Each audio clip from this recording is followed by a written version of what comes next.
এবার সেই বালককে ডেকে আনা হচ্ছে, বলা হচ্ছে বলো তুমি নাকি তোমার রবের নাম দিয়ে মানুষের ট্রিটমেন্ট করা শুরু করেছো।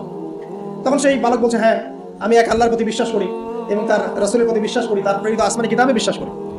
এখন রাজা বলছে আমি ছাড়া তোমাদের কোন ইলাহ আছে আমি তো জানি না। এই সৈন্যবাহিনী শোনো, এই বালককে ধরে নিয়ে গিয়ে উঁচু পাহাড়ে নিয়ে যাও, ওখান থেকে ফেলে দাও। কথা বুঝতে পারছেন?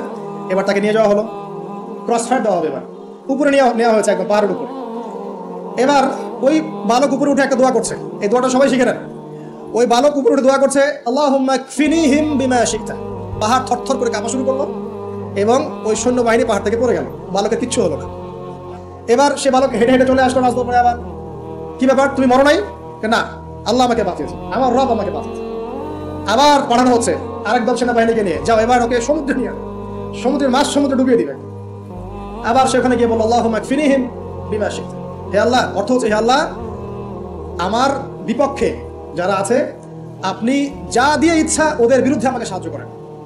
এবার ওই সমুদ্র উত্তাল হওয়া শুরু করলো এবং ওরা জাহাজ থেকে পড়ে গেল। এই বাচ্চা সেফলি আবার চলে আসলো রাজদরবারে। বিশ্বাস করছেন না? চলে আসলো। এবার আসার পরে বলছে শোনেন, আমাকে এইভাবে মারতে পারবেন না, আমাকে এইভাবে মারা যাবে না, আমি আপনাদেরকে বলে দিচ্ছি কিভাবে আপনি আমাকে মারতে পারবেন। তো বাচ্চা বলছে কিভাবে মারতে পারবো বলো।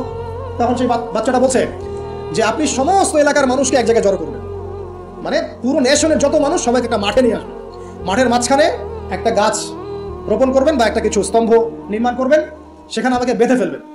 বেঁধে ফেলার পরে আমার এই ধনুক থেকে একটা তীর বের করবেন, তীর বের করে আপনি নিজ হাতে এই তীরটাকে নিশানা দিবেন, দিয়ে বলবেন বিসমিল্লাহি রাব্বি হাযাল গোলাম বলে ছুড়বেন। অর্থ হচ্ছে আমি এই বাচ্চার রব আল্লাহর নামে তীর ছুড়লাম, এটা বলে তীরটা নিক্ষেপ করবেন, তাহলে আমি মরবো, তার আগে মরবো। কথা কি বুঝতে পারছি? এবার তাই করা হলো, সমস্ত এলাকার মানুষ এখানে জড়ো করা হলো, মানে মুমিন কাফের যে আছে সবগুলাকে একত্রিত করা হলো। করার পরে বাচ্চাটাকে এভাবে একটা জায়গায় বেঁধে দেওয়া হয়েছে খেজুর গাছে, তাফসীরে এসেছে খেজুর গাছে। এবার সে এখান থেকে তীর বের করে বাচ্চা বলছে বিসমিল্লাহি রাব্বি হাযাল গোলাম, নিক্ষেপ করলো। তীরটা ঠিক আল্লাহ পাকের দৃষ্টি দেখেন এত সূক্ষ্ম, ওইটাই বর্ণনা করছে। তীরটা ঠিক বাচ্চার এই জায়গায় লেগেছে, এই যে মাথার এখান থেকে লেগে এদিকে বের হয়ে গেছে এবং বাচ্চাটা শহীদ হয়ে গেল আলহামদুলিল্লাহ। এবং এই বাচ্চাটা যখন মারা গেল বা শহীদ হয়ে গেল, আর সারা এলাকার মানুষ কি দেখলো যে বাচ্চা তাকে দুইবার চেষ্টা করে মারতে পারে নাই, কিন্তু তার রবের নাম যখন নেওয়া হয়েছে, আল্লাহর নাম নেওয়া হয়েছে, মারতে পেরেছে।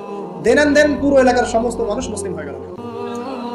একজন বাচ্চার জীবনের বিনিময়ে সমস্ত এলাকার মানুষ ইসলামের হেদায়েত পেয়ে গেল।